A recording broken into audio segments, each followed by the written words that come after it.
Apa cak tenang Oh, gitu. iya. Cak, kalau kita berbuat baik ke wong-wong kira-kira Jadi ada statement terus kayak Kita cari manifest pandang dari hukum alam. Oh gini aja. Heeh. Patriarki. What the lebih ke Jangan yang agak ringan dikit, agak ringan dikit. Oh my Itu God. ringan sih patriarki. Maksudnya Cak, patriarki ini beda tuh. berbobot. Aku ada baca di TikTok yo. Ya boleh. Kalau kita opening dulu. Oke. Oke. Tuh, Dua, tiga. Hai guys. Welcome to my podcast kita lagi. Anak Uin dan anak Unsri dan Unes. Yeay. Bersama si dua Yellow lagi, bintang tamu kita. Karena kayaknya nggak Nggak akan berubah sampai akhir bulan. sampai adanya anak baru lagi ada. Iya, betul. Kayaknya mau ada anak undip guys. Anak UI aja biar kuning lagi. Maksud UTW. Oh iya boleh. Oke, langsung aja nih Mutia. Materi kita hari ini tentang apa Mutia? Enggak, tapi kalau semisalnya nggak menarik kita boleh bahas yang lain. Ya, Ini kalau dari opini dari aku ya. Yang Aku lagi agak lewat di TikTok dulu. Ya, aku kemarin tuh lewat di TikTok kalau misalnya kan kita tuh kan sebagai individu, sebagai manusia gitu kan ada 3 mencakup lingkungan gitu kan. Kayak misalnya 1 keluarga, 2 pertemanan kan, 3 tuh ini pasangan. Nah, katanya nih hukum alamnya kalau kita nggak mungkin nggak beruntung di ketiganya ini, paham nggak? Pasti ada salah satunya. Nah, kalian percaya nggak itu? Atau enggak? Percaya. Kalau atau ada aja nih contoh orang terdekat kalian yang 3-tiganya itu nggak beruntung gitu, atau malah beruntung semua Belum gitu. semua ada banyak. Tergantung sih. Nggak menarik ya? Kalau gitu Gak menarik.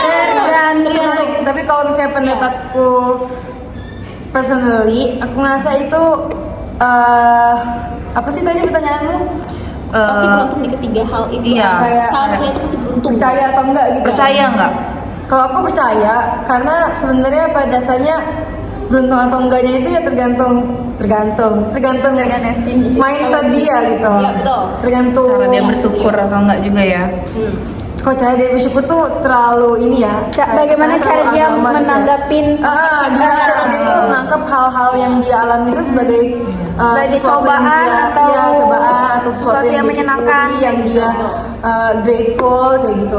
Jadi kayak tergantung kan bisa jadi dia itu merasa lebih nyaman kalau misalnya keluarganya tuh sedikit, maksudnya tuh kayak nggak begitu besar gitu banyak tapi hangat kayak gitu mungkin ada juga yang merasa keluarganya tuh cukup hangat dan utuh tapi dia nggak merasa memiliki kebebasan terus dia jadi membenci hidupnya, jadi keluarganya tuh keluarga utuh tuh kayak nggak ngaruh gitu buat dia karena dia maunya ya kebebasan bukan Dia lebih have fun sama itu. temen gitu ya? Ya mungkin dia mau kabur dari negara ini atau apa. Oh. itu anak tweet itu biasanya.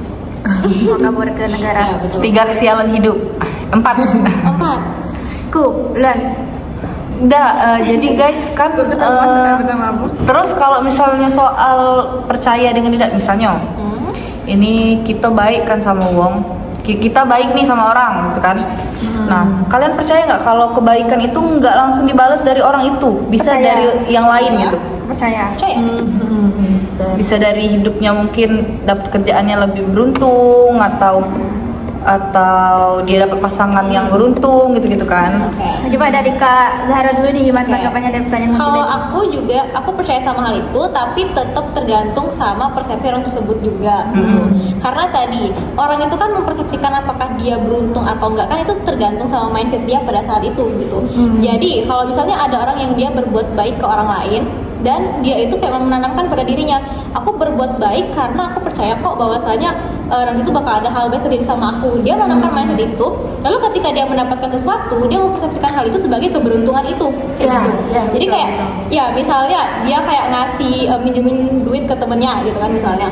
Terus kayak beberapa hari kemudian dia dapat pekerjaan yang bagus gitu. Nah, kalau misalnya orang itu mempersepsikan kayak oh aku dapat pekerjaan yang bagus ini karena aku berbuat baik nih sama ini, ya bisa aja kayak gitu. Tapi kalau misalnya dia nggak mempersepsikan kayak gitu, terus dia mendapatkan hal yang baik secara tiba-tiba, ya dia nggak bakal nganggep kalau keberuntungan itu dia dapetin karena dia berbuat baik kayak itu. Jadi sebenarnya tergantung sama persepsi orang tersebut. Sama aku juga percaya law of attraction sih. Jadi kayak ketika kita berbuat baik ke sesuatu, nanti itu semesta itu juga akan mengembalikan hal tersebut kepada kita gitu. Tapi itu juga tetap kita lihat dari bagaimana orang itu mempersepsikan hal tersebut kayak gitu. Kalau bahasa Setuju, TikToknya tuh setuju. hukum tabur tuai. Iya. Gitu ya. Betul. Aku juga percaya law of attraction sih. Iya, betul.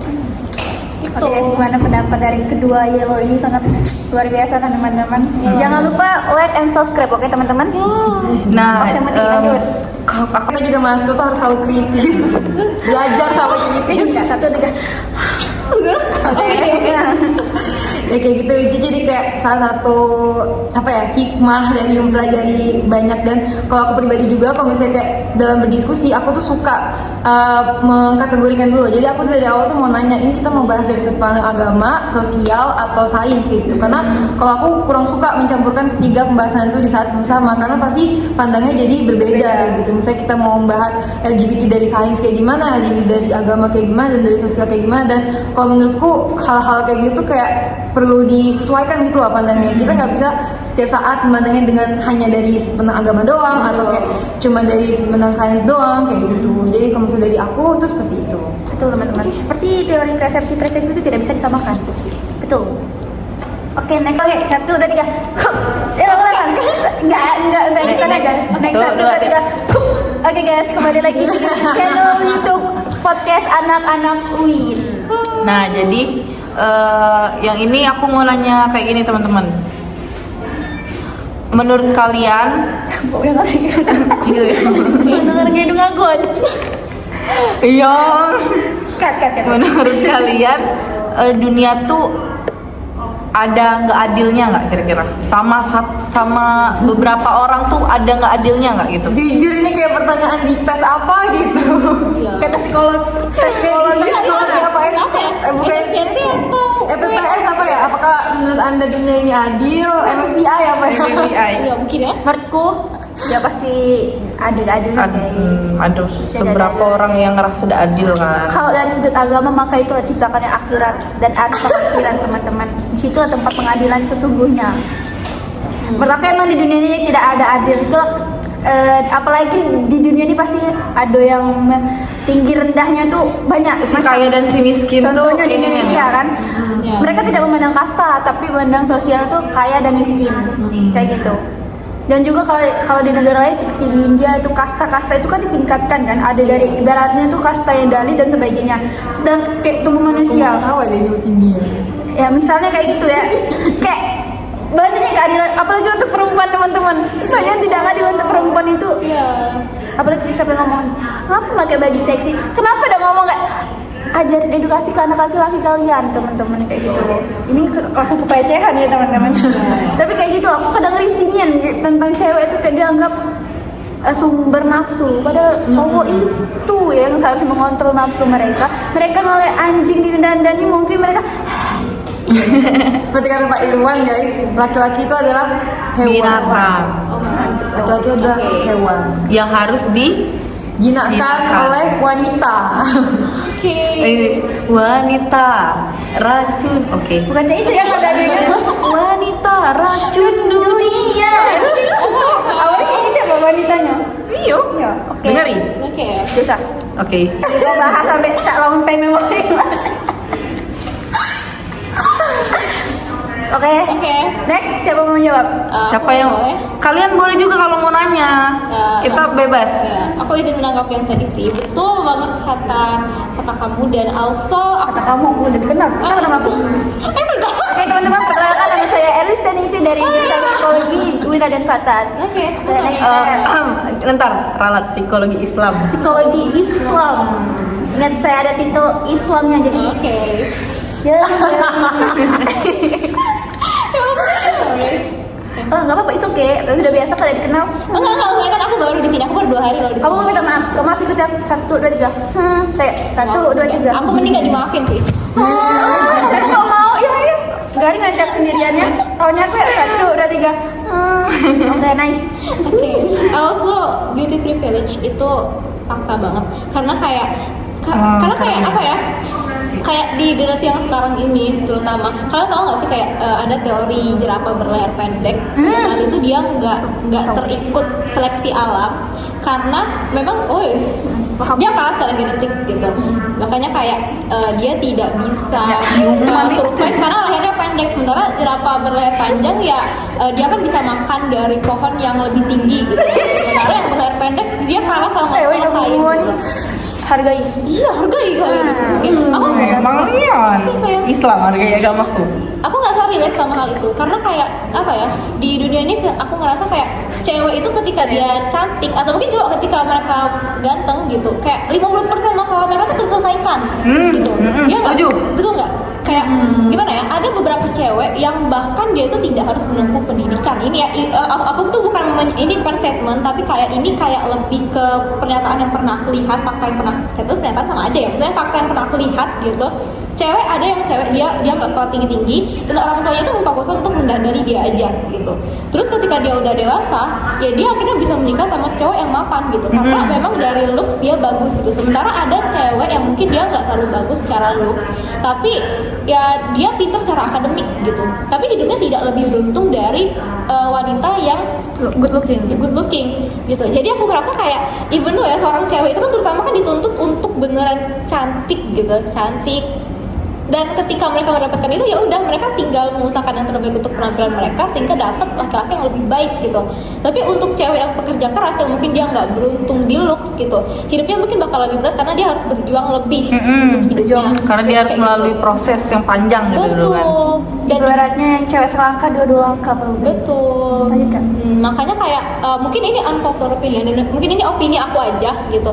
Tapi kenapa kebanyakan sekarang orang yang tidak good looking itu lebih sedikit dari yang good looking? Mungkin ya karena sekarang kan banyak banget orang yang lebih good looking ya gitu. Karena mereka nggak terpilih gitu loh. Karena kayak mereka nggak ikut seleksi alam lah istilahnya. Karena mereka nggak good looking, pada akhirnya mereka nggak dipilih sampai akhirnya banyak orang yang good looking kayak itu.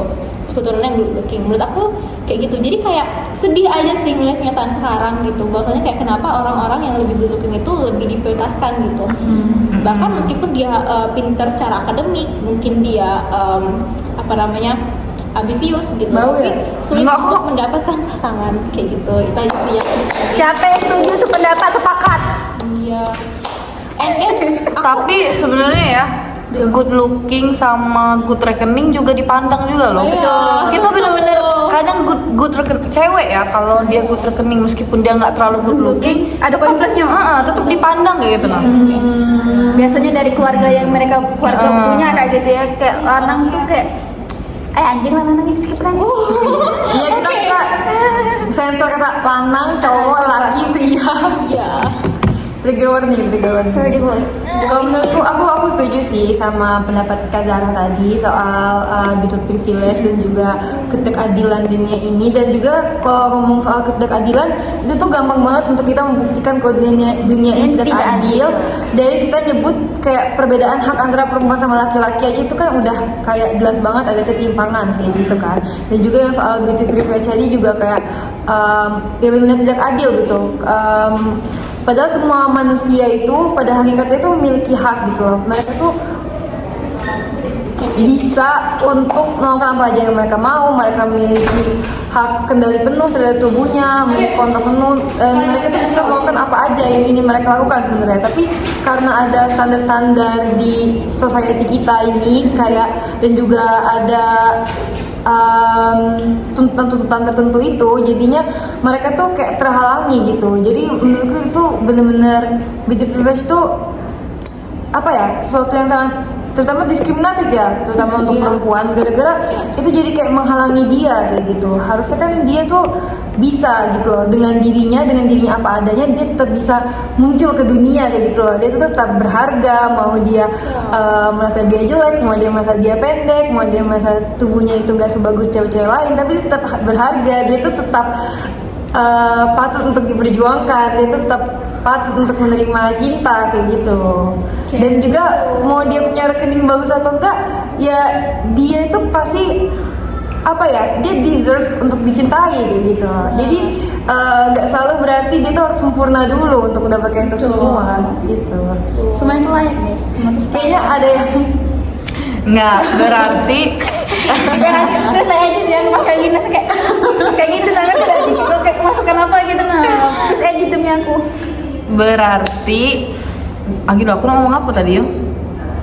Berarti kalau pemikiran seluruh orang di dunia ini tuh sama kayak Kak Zara dan Kak Alisa, kayaknya adil dunia ini.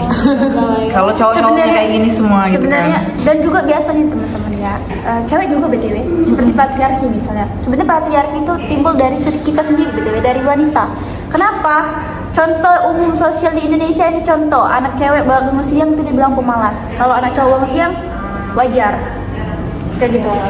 Dan juga apa namanya, kayak kalau anak cowok yang sekarang kan mungkin banyak yang recommended ya tentang kayak gini ya. Kalau dulu itu cowok udah boleh pegang dapur, pegang sapu. Pegang dapur tuh bukan pegang dapurnya ya gitu ya. Misalnya bantu masak. Itu tapi emang itu dari orang tuanya kayak gitu kan. Iya, biasanya. maksudnya Yang- wanita sendiri yang menciptakan patriarki itu sendiri. Kadang makanya tidak adilan itu bukan semesta-mesta dari wanita dari laki-laki aja, wanita juga bisa. Misalnya patriarki itu lahir dari perilaku ibu ke anak yang membeda-bedakan. Kalau anak laki-laki kayak gini tuh wajar, kalau anak perempuan begitu nggak boleh kayak gitu. Iya, gitu.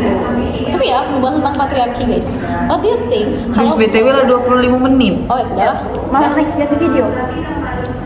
Boleh, kita topik itu besok deh saranku. Tapi tanggung ini ya, sampai Sudah, sejam lah. lanjut. Emang kamu mau sampai berapa sih targetnya?